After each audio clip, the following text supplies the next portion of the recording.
Ayan, magandang hapon sa inyo lahat guys. Ayan, hapon na ngayon at saka nagkuha na tayo nating kambing. Saka nagpakain tayo ng manok. So, ito natin yung kambing dito ni Brading. Ayan na, mga natutulog na. So, nauna na sa atin to guys eh. So, ngayong hapon pala guys, share ko lang sa inyo yung isa kong inahin pala. Hindi ko talaga akalain na makanganak na rin pala. So nakakatuwa lang kasi ang akala ko mga 1 buwan pa siya bago manganak. Nagulat ako kanina, 2 na sila dun sa pinagtalian ko. So ang kagandahan dun, buti hindi pinatay ng aso kasi may mga aso pa naman dun.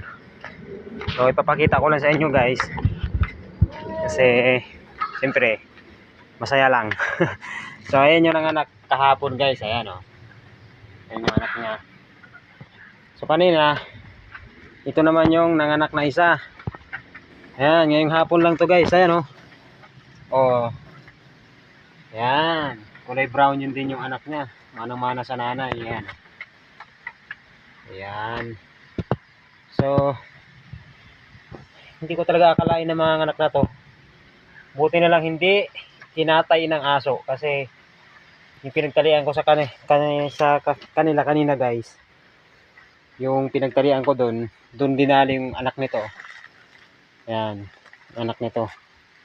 Malaki na sana yun guys. Magto 2 months na, nadali pa.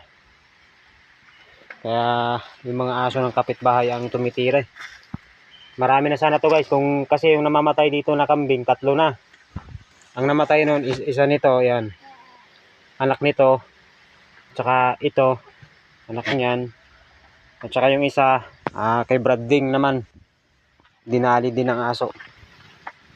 So yan, shout out ulit kay Brading.